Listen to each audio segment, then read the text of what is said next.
região de Corumbá. Foi por essas águas que começou a invasão paraguaia em 1864.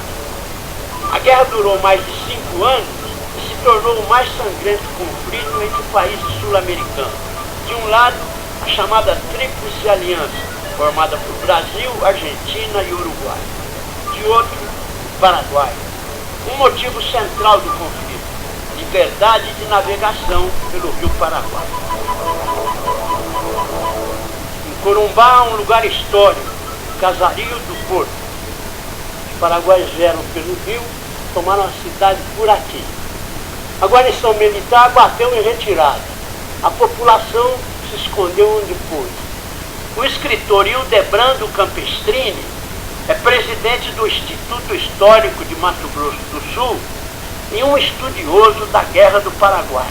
Os paraguaios chegam, saqueiam tudo, o que tem valor é remetido ao Assunção e o que é de menos valor é distribuído entre eles.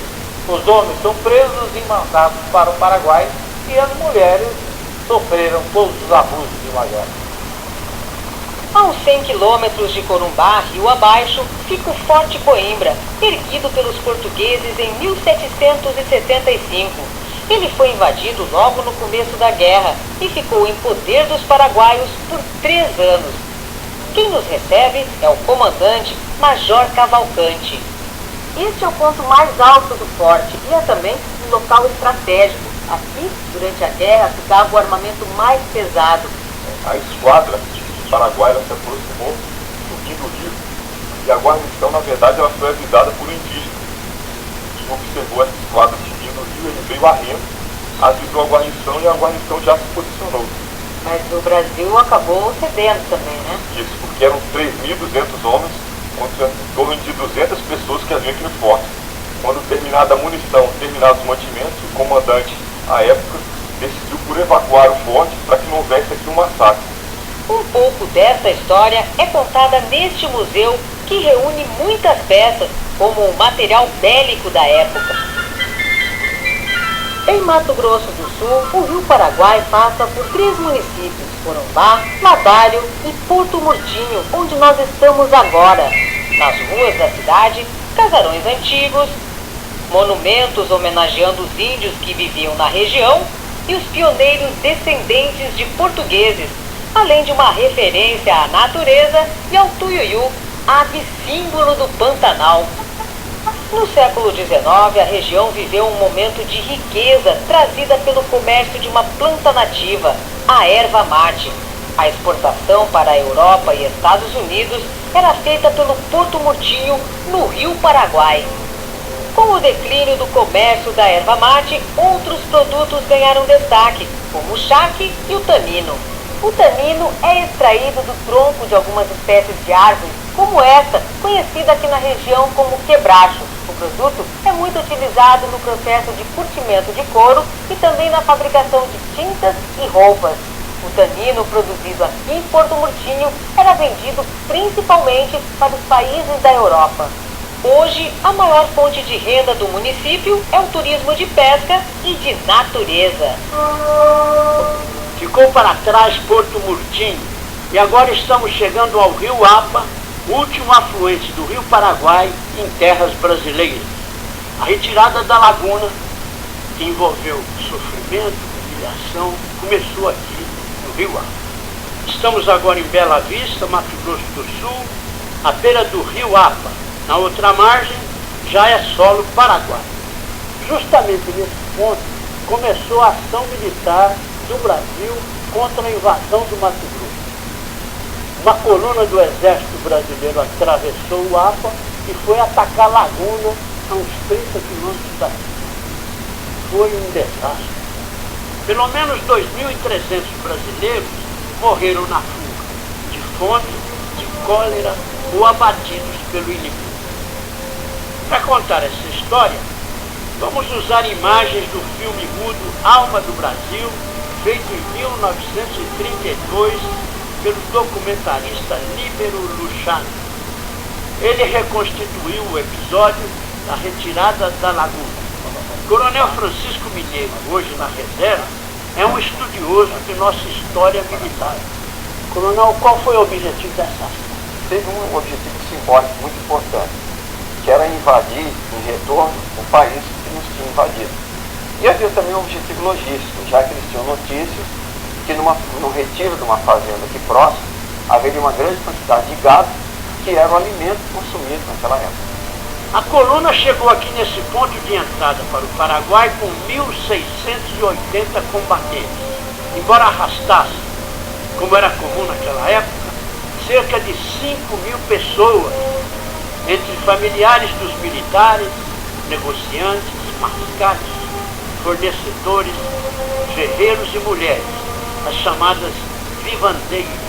Mulheres que acompanhavam, prestando todo tipo de serviço para os militares e sendo remuneradas por isso. Estamos agora em território paraguaio, na estradinha de terra a caminho da histórica Fazenda Laguna. Laguna quer dizer lagoa em espanhol. Essa aqui então é a laguna que dava o nome à invernada da laguna, onde devia estar o gado que a coluna brasileira queria capturar. Por que não deu certo, professor? Não deu porque, à medida que a coluna, que a visão se aproximava, os paraguaios retiraram todo o gado mais para o lado de Conceição. E a tropa ficou sem alimentação. A retirada foi ficando penosa a cada passo. Aqui neste lugar, Cambaracê, deu-se um dos episódios mais tenebrosos da Guerra do Paraguai. A coluna do Exército Brasileiro que invadiu o Paraguai e foi até Laguna, teve que bater e retirar.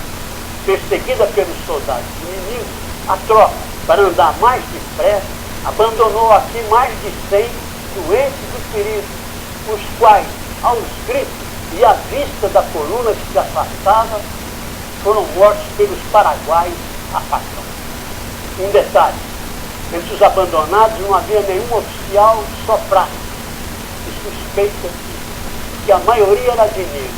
Daí a expressão paraguaia, Cambaracê, que quer dizer lugar onde o negro chorou.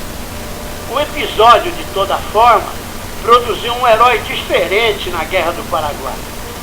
Deixado para morrer em Cambaracê, um mineirinho se amoitou entre os corpos dos companheiros e conseguiu escapar. Um repórter policial de Uberlândia, Minas Gerais, foi atrás e levantou a história e o nome desse homem, um cabo.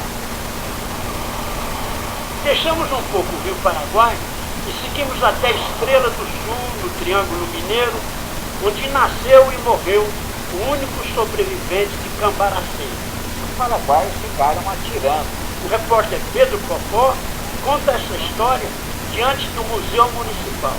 Aqui, inclusive, em Estrela do Sul, ex-escravos, garimpeiros e trabalhadores comuns se alistaram, sob a promessa de que, se voltassem da guerra vivos, eles iriam ter uma recompensa, como, por exemplo, ganhar terrenos e casas e uma sobrevivência para a sua família.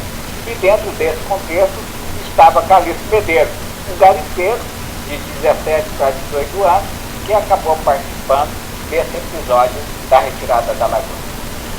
Cabo Calixto Medeiros tinha recebido um tiro na cabeça e Pedro não sabe se também estava com cólera. Só sabe que foi abandonado. Pedro conta que Calixto Medeiros esperou, escondido entre os mortos, que os paraguaios fossem dormir. Aí, engatinhando, foi até uma árvore onde estava amarrado um cavalo paraguaio, montou e saiu passo a passo. Pedro aí ele aproveitou e voltou para casa. Que nada, ele tinha um espírito de guerra, um patriota, tanto é que ele incorporou novamente a coluna, alcançou a coluna e ainda continuou participando da guerra. Pedro Popó nos leva agora para conhecer uma preciosidade. Dona Maria de Ávila, neta de Calixto Medeiros. Dona Maria, a senhora conheceu o Calixto? Seu avô? Demais, eu fui criada lá. Sim, mãe. Quando ele morreu, a senhora tinha quantos anos? Eu tinha 20. Quantos anos a senhora tem hoje? 95. Que beleza, hein? Beleza. Vamos ver se é quanto. Deus deixou aqui, né? Dona Maria conta que ouviu de seu avô que eles passavam fome na guerra. Então comiam tudo que pudessem conseguir. Verdade que fez umas farturas com os dois cachorros. O cachorro é do tenente, todos. Mas eles matou para matar só. E o outro era o cachorro. Mas inteiro eles matou e comeu assim também. No cemitério da cidade está o túmulo simples de um homem que, além de ser herói, devia ter cada história para contar. Com imagens de Estrela do Sul ainda na memória, vamos retomar nossa viagem no Rio Paraguai, lá no ponto onde a deixamos. Depois de 22 dias de Rio Paraguai, chegamos à foz do Rio Apa. Logo ali adiante, o Rio Paraguai, que vinha sendo brasileiro de um lado e paraguaio do outro, entra no país vizinho. Encerra-se aqui a fase brasileira de nossa viagem. Desse trecho em diante, muda o meio de transporte, muda até a língua. O que continua é o Rio Paraguai.